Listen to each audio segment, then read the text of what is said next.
Bonjour Bandeko nanga ezanga Muluba. J'espère que l'homme que besoin oui. Mutoka lingaka koya kofinga nga. Alobi boye. Nga naza politicienne te. Tu n'es pas condamné ya kolanda Mamu Muluba. So que se pela kana Mamu Muluba te by now you would know, right? I mean, nabanjo sala ba audio nanga ça fait quand même un bout de temps. Donc si mi belle kolinga kama Muluba to lingaka été. Maintenant, ce kolinga kama Muluba te, pourquoi te torturer? Pourquoi nan kolanda kutunga? Poyo kakanda? Poya koloba maluba mabe. Don't even listen to me. C'est simple que ça, right? I mean, nazape na batoto na sepela kana bilongi na bangote. I don't even bother listening to their shows. Therefore, I have no comments to make. Po nayoka kananga yete? Alors, nalandaka pete, je n'ai pas posé de commentaires ni insulté quoi que ce soit pour nazara nanga fan na yete. Hein? Tu n'es pas obligé à kolanda Muluba. Muluba c'est merveilleux mon qui na mutute. Really? Je vais simplifier les choses. Sans audio Muluba, ta vie continue. Tu vis sans moi. Donc ne te torture pas. Moi, peu de temps en temps, il faut vivre dans la joie, dans l'abondance, dans la contence, dans l'heureux. Don't torture yourself by listening to me. Kaka poya koluka ofingangai. Eza lokola mutozo minyokola et si il n'est pas obligé à minyokola. Eza nanzelate. Hein? Si je détenais ton futur, ton avenir, ton demain entre mes mains, ok. On peut comprendre que tu n'as pas de choix qui kanga. Mais l'esprit est bien. Qu'est-ce que moi j'ajoute ou j'enlève dans ta vie? So why torture yourself? Bon. Go ahead. Sorry, nazapa nanzela. Pona bo balandanga. J'étais en train de réfléchir, ma kambo kaka pa minembwe. Nazo mon réaction si tu as bateau baza pro gouvernement en place, donc je fais illusion à UDPS et leur coalition et d'autres comédies là-bas sur le terrain. Oh, de ces minembwe tokangi. Ça là, et ça le coup là-bas Congolo, balobaka yango makambo politique jusqu'à quand? Et puis, bah Congolais faut poser la cabosse avec fort, ya cause un peu normal, à tamukie. Même pour quelques minutes seulement pendant que tu es vivant, ça les forces à l'état normal. Yo que le bon mais de ces minembwe te à côté. Yo yebite que oute histoire yambokana ça fait des années que secteur ananya sur est à Congo qui est naturellement riche et ça a toujours secteur moko zone rouge. Why do you think ba rébellion mingi e bandela côté kuna? C'était un territoire it's a desirable nani territoire, hein? Et ça comment on peut dire? Et ça place moko et ça très donc tu es vulnérable dans le secteur en est. Donc tu quittes chaque fois tu ignores quelque parce que tu as un jugement selon une illusion. Non, dossier ya munenge c'est pas minembwe. Et ça dossier moko très sérieux. Oyo il faut interpeller sur le makambo belé. Moi je me pose la question, qu'est-ce qui manque dans le gouvernement en place? Carrément à cause de la degree, le Banyarwanda, le Banyamulenge, whatever you want to call them, they need to simply go back home. Their home is Rwanda. Bayaka comme des réfugiés au Bazao Katabango Mitukuna. Et puis c'est toujours la Belgique na ba Croix-Rouge mutubaka ko imposer biso ba réfugiés wana. Ba bazolo bo Mobutu peut été imposé, on lui avait imposé ba tulokola ba spisengimana là, on avait aussi imposé Mobutu. Afungo la porte pour na ba réfugiés outu bakota na Congo. Et il venait chez nous na ba armes na maboko. Oui, on peut aussi dire que il y a eu aussi un complot avec les multinationaux pour imposer biso ba réfugiés wana. Regardless, la raison pour laquelle Batona Baïla Kanamboka, la raison là n'est plus en place. They can go back. Yo si mon réfugié à 4-6 frontières et si kaya ko senga réfugié n'est pas trop loin, ne si kaya zokima, ezala kawab. Donc quand tu es na Rwanda, Alobi balingi ba panza au crâne. Au katika kanangambo Congo, je peux encore comprendre katatina Kinshasa, au kende tina Équateur, tona bandund. Moti quelqu'un tout au long la frontière na bato baluka kamutu na yo. Pone nazolo bobo bandeko nangai. Lelo tomoni minembwe, mais cette affaire oyo zali même kokute via bandeko na biso e bandi depuis kala. Batuana they don't want to go. Et leur intention basiba they made it very clear, loud and clear. Hein? On dirait biso nde tozoni ngakoyoka bangote. Donc tozala wala mutundo ki déjà zo intention na ezali yo. Yo zo sala semblant koyoka ki parwana te. Aux autres continuer, on va prier pour lui, on va prier pour lui. C'est bien bon de prier pour lui, mais il y a une intention des alliés. So what the hell are you praying for him for?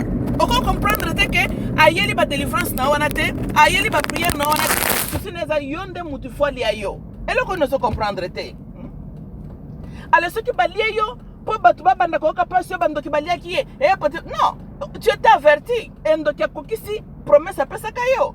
Place de l'épisode, vous comprendre que l'intention des Rwandais, surtout les Rwandais touti, ils allaient équiper ma belle Est. Ceux qui ont Est, je peux vraiment vous garantir que ça serait toute l'Afrique centrale là et Kokoya. Ba Éthiopien ba timbela ka baja ba touti oh po ba za ba tumo ba nomade ba uto s'occuper ba kota ba Mali kuna. Ba partout ba kenda ba traiter bango na rigueur, pas de confiance. Car kana Congo Zaïre, nous avions été très relaxed. Hein? Donc, dirait bâtiment quand on a collé na bandoki. Tout ça, c'est un document seki. Ndoki déjà une élection record Naye. Na Somalia, il y a des Bantous na Somalia, ba noir ba Bantou. Look at banelotiko yo batuti when they went to Somalia, they took over. Nature na bango, ils ont une nature bangaka ko s'imposer partout ba kendaka. They tried that na Kenya. Ba Kenya basi ba comprendre ka bango.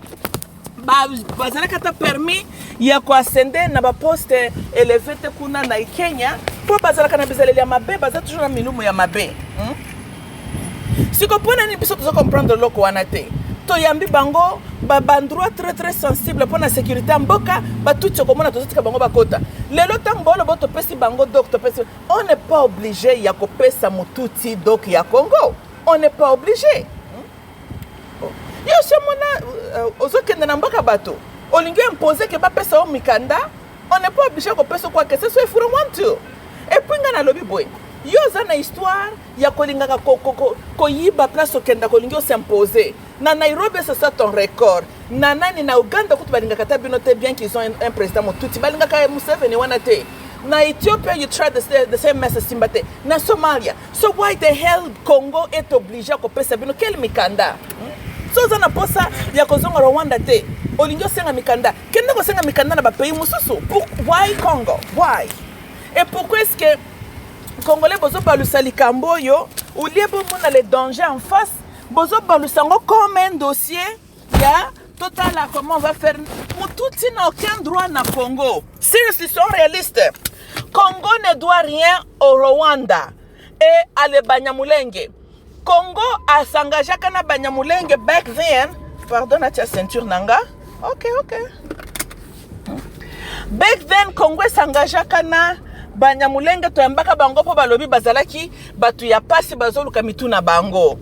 Sous pression pekaka ba Occident comme je viens de le dire. Mais ce facteur-là n'est plus en place dans Rwanda. Ndelonga nazo comprendre te. Clairement, ils ne sont pas en danger. Parce que Congo n'a même pas une armée pour préserver même leur sécurité. C'est quoi? Tout d'un coup, Baouto, Balkakamitou, Nabango, Bazana, Nangambia, Congo, Tapa, Bomakabango. Donc, Moutouti danger, Sili. C'est ça. Donc, na Est, ya Congo, Tangoye, Wana, Ayako se réfugier, na le bien. Supposons le lot Rwanda, Moko, Nakati, Rwanda, le Bako, Bomba, tout, tu en as les Banyamulengi. Congo n'est même pas mesure à protéger Bango. Alors, est-ce qu'ils sont safe? Est-ce que Bazana, Bazape safe? Donc, argument, et puis beaucoup de gens qui ont bota miwana. Nonsense, mais on a passé 2 siècles dans ma belle Congo. Et puis, si Kabauta est en face de Nowet, ils parlent leur langue, bazana ba coutume, na ba tradition na bango, they know who they are. Je pense que tant il y a qui réfugiés na bango et si elle qui, baza sous ba réfugiés, they simply need to pack up and go back. Simple que ça. Botika ba jewana, nazomona ba policier na biso ba même absoka na ba jeu, hein. Oh, total là, Bafanda, les Banyamulenge. Non. Batu bazola, c'est une intention de bango ma bé. They are not welcome. Yo yambi mupaye pa na yo, pas n'importe quelle raison yela kinanda kuna yo. Si comme mupaye wana, a comme collection intention na ezali, a sa campagne, donc comment on peut dire, a adopter vie na yo. Donc a boma yo, azumo sina comme yaye, bana na yo amibali a bomi, ya basa tikal na bango. Tout d'un coup maintenant il est le maître de cette maison là. Est-ce que mupaye wana sera le bienvenu? Non. Aye ko assume ton identité et puis aye ko s'approprier na ce que toi tu étais. Yo ko se prendre pas ndenge wana. C'est ça ce que les Tutsis sont en train de faire. Quelle est la raison maintenant les Banyamulenge have to be in the Congo? What's the reason? Et bien regrette ka battre ko ba Idi Amin wana. Idi Amin ba Indian kutu ba yakape almost as long as ba Banyamulenge basali na Congo. That was about how long ba India basali kakuna na Uganda. Around the same time frame. Maybe even just a little longer. Bo ibnde ba mdele bando ke toka batu ba yana ba onka na ba secteur wana beba tie. Idi Amin azwaka mpeve. Voici le mpeve ongana linga kayango wana. Ayebisi ba Indian ke railroad zo boyaka kotonga ese sila. Donc baraya train boyaka kosala ese sila bozonga. Si ba tcheka bango na babisale zonga pa yo uta. O ba yebisi endite okoyebela yango. Soit kenda na South Africa sika ba kenda kape. Soit kenda na Madagascar kuna kenda kokutana na Dr. Muyembi kuna. Sekipe muhungu sekipe nani. Mena Uganda te. Esala makate. Why tozali tout d'un coup na ba mutu pasi to mela lisusu maite to kopema lisusu te ba congolais na kati est ba kozala so à l'aise te po na ba paya moko to yambaka na bitumbo qui n'a rien à voir même avec les Zaïre ngana tuni mutu na mututi conflit na bango tango banda Zaïre role na jouer na kati kuneza la kanini eta makambotela kabiso te Uganda bango kutu bazana armée ba koki kozwa batuti wana te Tanzania bazuila batuti on appelle déjà ba mesure ko sakana te kuna pe basala ka ba blague te nya que chez nous laisser aller écoutez le Congo n'est pas clairement congolais ici que tozana maturité ta ko ba comment ko dealer na bateau bazali a potential danger na sécurité nationale alors to be on the safe side boye sabango basui kabisheta na bango bazonga na 94 bautu bando kata bango mitu maintenant le gouvernement rwandais ali batuti na batuti mtu bazali là au-dessus they have no reason ya kozala na Congo being born na mabele ya Congo does that make you a Congolese ce n'est pas ça na ni constitution Congo oyebi mboka na moni sata na penza za na siège na Congo je ne comprends rien biso kutu bano ya ba parents ba congolais nous avons des villages là-bas uta hein. Mais le fait que je suis une américaine de naissance Congo depuis Zaïre, vous avez la double nationalité. Mais vous avez vous politiciens là, les hommes corrompus là, Oyoke, bazawana okokuta zakape belge à côté. Ce que yindi donc aya yibi, ce que yindi bazu avion ba mati ba ke France ba ke Belgique ba ke s'occuper wapi. Et bano bino ba congolais ya makila boboti libanda, vous n'avez pas la loi oyozoko pesa pe banana droit à nationalité congolaise. Mais un mututi qui vient pour abotami na Congo mazata na ba village na kati ya mabela Congo te, il y a d'autres congolais bazoko négocier na bango. Bon, vous voyez maintenant oyebi milimu mabe euta depuis kala obozala kanango na Congo. Milimu na bino mabe euta kala, je vais vous dire euta ka wapi. Euta ke pa ina ba kolon na bino. Oyebi na moni bo rassembler les sous ba pasteur. Botia bango na camp, botuna ya solo basambela kato baloka kabino. Pomboka na histoire mboka na zondre mboka moko balokango e pa ya ndoki moko dimension akenda e banakate. Pour ceux qui s'attendent à l'Okaka Congo, tu as négocier parce que tu es champion qu'on liaka chaque dimanche. Tu liaka le même Satan, le même démon tous les jours, chaque dimanche. Bien que bakenda kapete. Au moins, tu as bango tu as un dictionnaire à démon, n'est-ce pas? Démon ya servitude, démon ceux qui payent le conin. Quand tu as ma casse na quoi reconnaître ba démon, hein? Mais le problème de Congolais c'est que na dimension ba démon wanate. Donc bo sala ba comédie. Ba passer bo sambela lisuna nu bien. Ngana lingi polo bananu démon ya yaka koloka Congo ye azalaka nani. Na douté que c'était le Satan. Na douté que c'est ba démon. Koza na être mususu ki ne ni Satan ki Dieu aloka ki mboka wana. Boko to susu prière bo pesa biso ya no malamu. Po makambo ngana zomo nango sous clarté. Hein?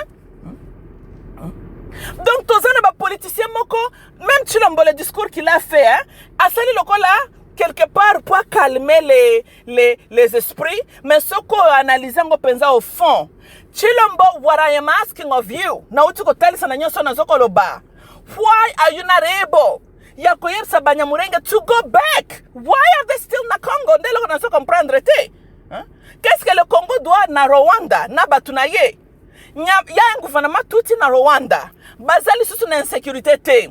zonga na Nations Unies na yepa bat camarade no ya oni kuna négocier na bango baya kozwa batu na bango bela kapso na Congo soki bango ba monke bazaka kan danger kuna na Rwanda well the Rwanda est trop proche na Congo et puis sika bazali bango ba komi danger pour na biso ba congolais yoko ko sacrifier peuple congolais pour na bien-être ya tubanyamulenge te lobela Louis Michel lobela ba camarade no ono baya ko toka nani batu na bango balukela bango mboka soki ba mema bango na Palestine soki ba kende ko na bango soki na ba ili soki na Mongolia kuna bako kenda ta na Mongolia mais biso bazoko poser danger pour na biso yo il faut la intérêt à peuple na yo.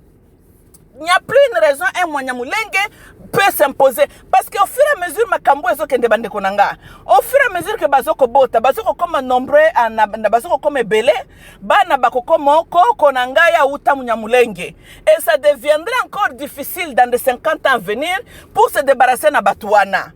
We need to do that now. Ozomona batwana loko bazosala ngwana they playing with time baby katana minute esimbite because they tried bazatandaki baby ke ko simbate mais batikite they're gonna try again même 50 ans après mais 50 ans après let me tell you what happens même une femme de 50 ans akozalazana mwana ya 30 ans mwana na probabilité passer à bota donc nous allons parler de deux autres générations et kozala et naître les sous na sol congolais d'origine nyamulenge bozo mona bikambona te bandeko nangai chilombo so tika nanu baje ko mwana mobalo tika nanu baje tika baje tika baje sala discours lokola ba Idi Amin ndeba discours ngai na lingina yoka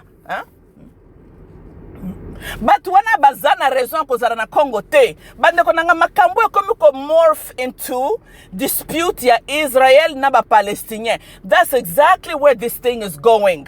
E bato bazolinga kese discussion e morph na ndenge wana ezaba kolabo na batutsi. Nous, bandeko nanga soki bo continuer na nzela wana, c'est effectivement la situation dans laquelle vous allez vous retrouver avec. In 50 years, boko koma lokola Palestine na ba faux juif faux bakenda ko s'imposer na mboka na bango. That's exactly esika bozo kende. Nos politiciens, sorciers aventuriers que vous êtes. Bon zalata na moi mutema malamu ta mukie. Bo stopper train oyo. Avant kende musika balingi ke lobi bakoko na biso babanda kokufa babanda ko bunda kalokola ba Palestina babundela kama bele na bango. We have an opportunity ya ko stopper likambu oyo. We don't have to give them visa, citizenship, nothing. Rwanda n'a plus de danger. Bayaka comme ba refugees, they need to go back. Hein? Et le peuple congolais n'a kobela la peine à bino moko bomoni ke bozana don ya ko se retrouver kaka na ba politicien mabe eza don pensa bozana ngo comment mboka momba bokozwa nationaliste te hein bozwa kaka ba aventurier bozwa kaka ba bâtard bozwa kaka batu kaka ba nationalité douteuse bozwa kaka batu kaka mitu esala kate bwana don mabe mboka neza na molimo moko nango na luzolo bake on doit aller poser la question à Satan. Tout d'un coup Congo bimisi Satan kazalaka incompétent hein. Po na yepe bisika ya siesta kabatona bazalaka mayele oya biso Congo être nini alokaka congolais na lingi na yeba clairement ça s'attente po ya zalaka ta malin toza ta malin te bana na Satan ba monaka musika parce qu'ils sont rusés comme leur père biso tozalaka ta rusé te ngana lingi ba pasteur botika ko délivrer ba demona bino dimanche boko ta prière. Il y a tous les jours, bosu bo liepe mingi, tala mbumka kolia. Bolo bela biso demo yo aloka Congo. Kombo na nani et qu'est-ce qu'on peut faire pour toute délivrance? Hein? Quoi go distraire biso na to ba demo moko bazanga tina. Oh demo ya boy, oh demo boy. We need to know what the hell's wrong with that country. Ndelo ko tongi to yeba. Tala Stanley ake kuna na mbushi du fleuve Congo na batu Naye aka monyo ya komona aka kopesa rapport kuna na Berlin kuna pa banglais o eza zamba eloko intéressant zate banglais batali basi bazoki Nigeria ils ne se sont pas intéressés na Congo attitude wane continue tilelo les Européens bamonaka Congo comme un pays te batikeli ango Rwanda ce qui peut roi Léopold ce qui peut nani voyou mususu na Belgique he treated Congo lokola propriété ne personnelle bomona ndena zo bamboka neza na libabe moko e bandakala ulie boluka bo soigner source ya problème bino bo fandi bo sala kabisa ba je na ba symptôme ya problème We need to cure the problem. Il est temps to yebana no likamboy. Chilombo comme président a pour garant de bon fonctionnement. Bien que ce sont les mauvais fonctionnements ça la Congo. Mais le colo garant de bon fonctionnement. Zonga en Europe. Okokufa américain na européen que Congo est un pays souverain. We are a nation. Toza un pays tozali property na bangote. Quand nous voyons les individus comme George Soros, bazo kotia bambongo na bango en jeu pour na ko finance militia groups. Donc Congo comme bilanga. Soki na ni Bill Gates alingia ko yiba akokendeka katie bambongo aya yibi. Soki est-ce que nous pourquoi pas ce même genre de comportement na Brazzaville? Why ba pays mususu na Afrique they don't dare to do the way they do Congo? Parce que les Européens, les Occidentaux, they don't look at Congo as a nation. Ils ne nous voient pas avec ce respect-là. Même les États-Unis, ils ont mon Congo lokola bangonde suko ba ko contrôler ma solo. We need mutazongi salisu se pa ya mitu ya mindele. Que Congo is a nation. Tozali lokola place kakate. Tozali place mais nous avons une identité et nos frontières doivent être respectés. Vous voyez n'importe quel pays envahir Congo Brazza et que la France est la tranquille? Non, why? Pourtant, vous kabola bamboka na bango kuna na Berlin, le gouvernement français claimed Brazzaville, claimed the Ivory Coast, Senegal, bamboko yaba francophone wana. So banglebe bayebaka respect okuneza gouvernement français. Pour Anglais, la Grande-Bretagne, c'était la même chose. Zimbabwe belongs to the United Kingdom, Kenya, Nigeria, Ghana, la liste continue, South Africa, whatever. Mais le Congo était le seul pays that first belonged to an individual. Comme un individual cannot be a government at the same time.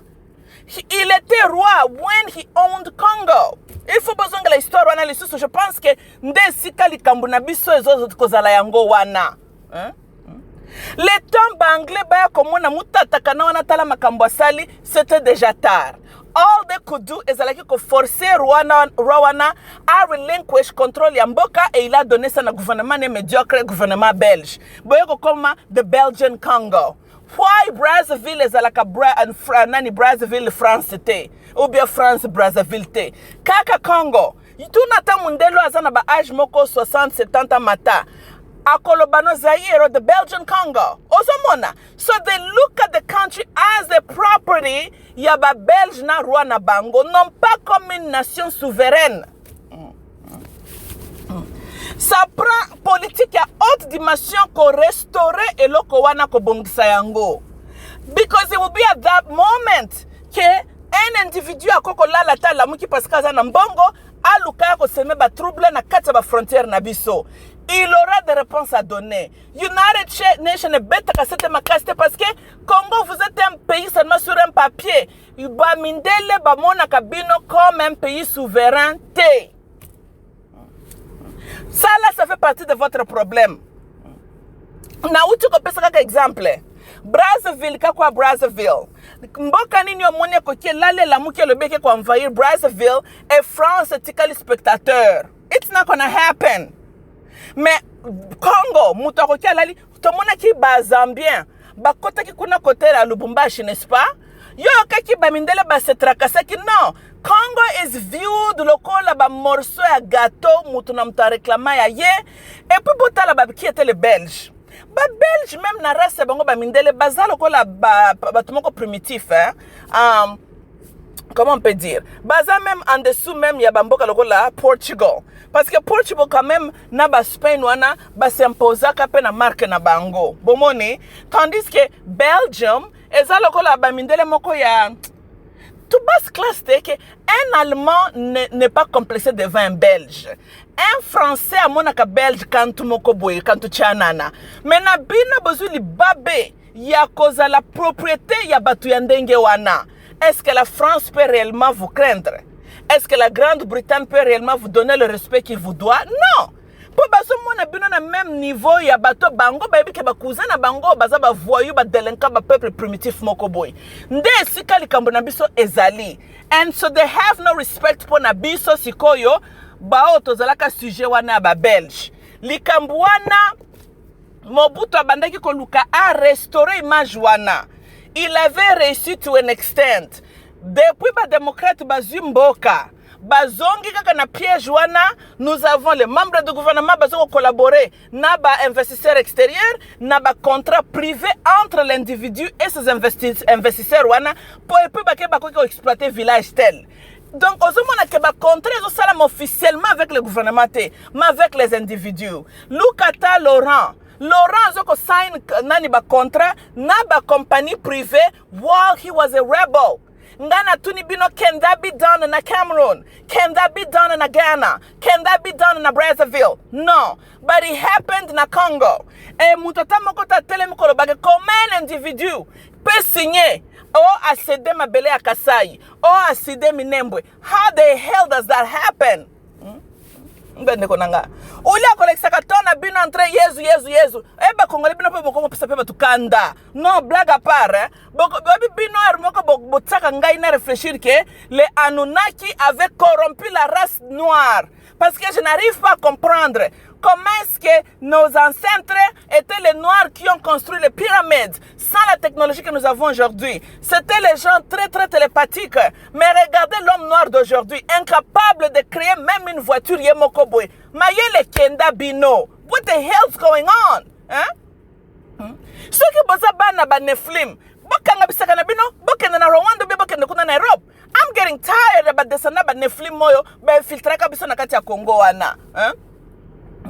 Mayelo bakoko na biso bazalaka nango. Comment est-ce que les Noirs ont construit les pyramides? Mundela comprend que ba tombole ki ba mabango na comment ça pèse, il faut ba pareil très nani ba kreli makasi. Et ces gens-là l'ont fait sans cette technologie là. Bazaki ba tout spirituel, hein? Les ordres bandeko pesa mela bango pa banvuluzi. So what the hell is wrong with you all? Banvuluzi batiki bino why? Hein? Pourquoi est-ce que vos ancêtres se sont retirés de vous? Même la Bible, Noah a construit ça, que c'est Dieu qui lui avait donné les mesurements. Hein? Temple et King Solomon, c'est Dieu qui donne les mesures. Hein?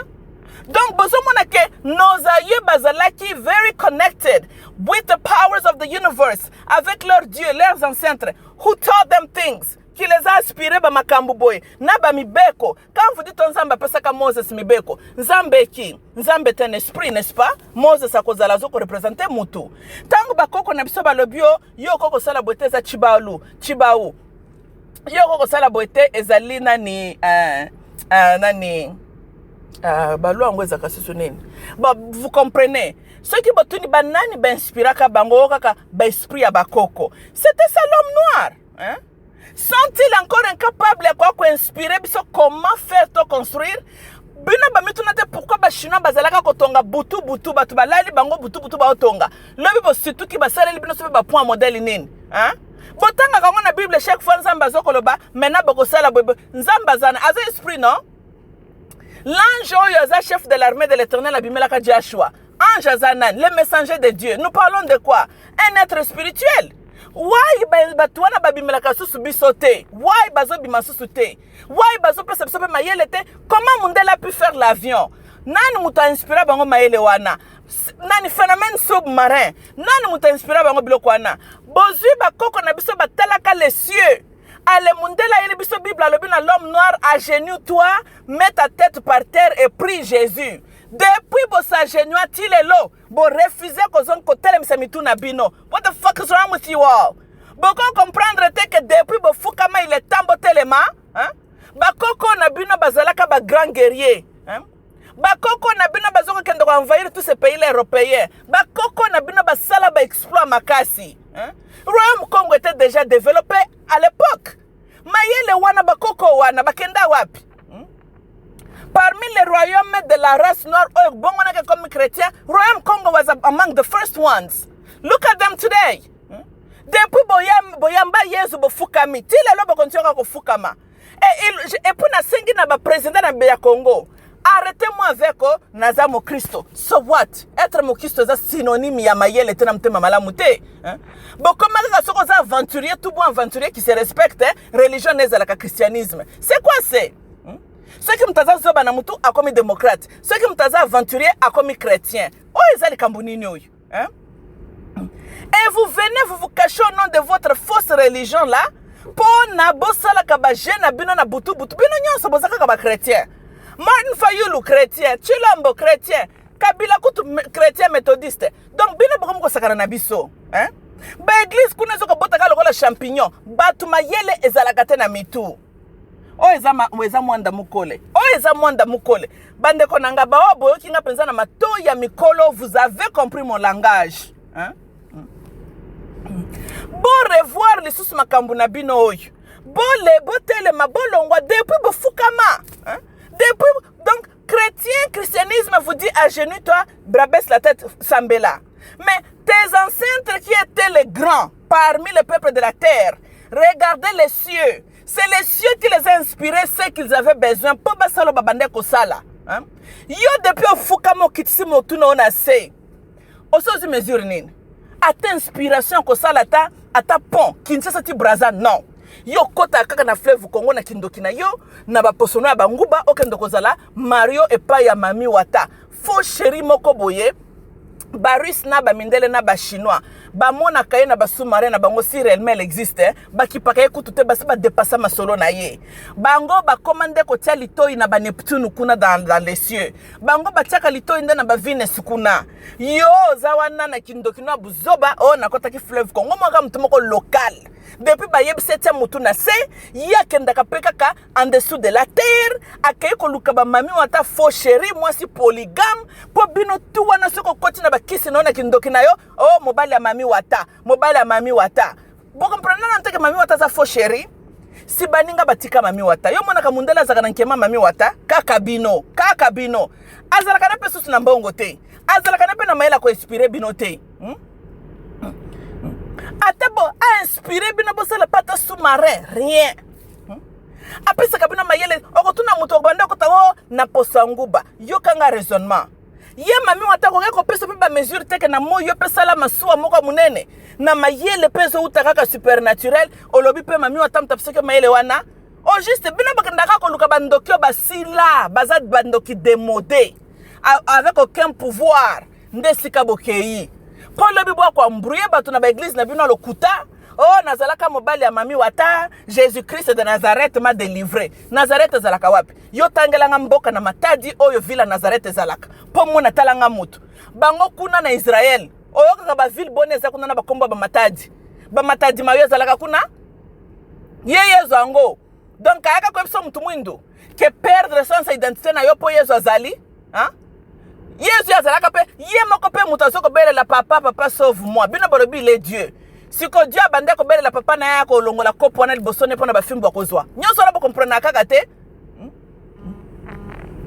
Que masola Bible n'était pas là pour na kopesa mutu mwindu pouvoir na mayele. La Bible a été introduite comme somnifère ndelo ko Muluba zoko loba.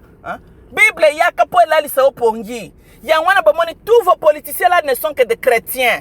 Ba corrompus, ba descendants ba neflim. Excuse me. Hein? Parce que ça solo makila mwana na nzambe mindele bakolinga ote. Batu wana basala bino ba jeune politique baza bana ba neflim mwana. Le Dieu de nos ancêtres n'est pas leur Dieu. Parce que if he were, alingaka inspiré bango ya solo. Nous avons vu dans la Bible, Nzamba telemiskopo na peuple Israël, baleli mingi. Alobi boake ko libérer bango. Bino depuis bolelaka. Bino depuis bozu ba président ba sambelelaka bino. Nzamba wana na telemika katepo na nini? Nzamba na telemto akabola ka les mains rouges, akende ko konoki sape ba soterele na ba crapaud na ba magorodo kuna na minembwe ba Rwanda bakufa. Why hasn't he been able to do that? Hein? Parce que Dieu n'est qu'un titre. Vous êtes allé vous incliner na mutumoko ba être moko bazana pouvoir ata moko tap sur bino. Mais l'objectif c'est que garder bino à genoux. Boza paka kana à genoux. Yo ka fierté à mutumindo. En tout cas ma bolongo na ngai yindi pona ko sambela kaka. Yo so mona mutu à genoux atongi balabala. Yo so mona mutu à genoux atongi quoi que ce soit. Un homme agenoué n'est que ça. Un homme agenoué. Donc, yo fierté no ezali, ozalaka à genoux. Voici fierté. Il y a un chrétien. Plus pire, un chrétien congolais. À genoux. Donc, bozalaka kaka à genoux. 80 ans présence à Belgique na Congo, bozalaka kaka à genoux. Ba catholique baye, bozalaka kaka à genoux. 2020 lingesi la boza la kaka genou mais boaka grave et ce beau contient buzoba oyo blague à part Alobi makambo ebela lelo ce beau contient ka buzoba oyo parce que au moins biso ba miso tozana ba esprit lokola ba Idi Amin tozana ba esprit ba révolutionnaire ya solo ce beau contient ka buzoba oyo nous allons soutenir un vrai Congolais oyo aza illuminé soka ko décider ko envahir mboka wana akabolango tokozwa bazoba wana nyonso totiki bino na ngambu ya ba territoire ezaka na mbongo te bato mayele bazwi ba territoire malonga to développer ango parce que nous tous totombe victimes pour na groupe ya bazoba moko boye ya ba corrompu moko boye si vous continuez Bandeko nango boza illuminé don't give up.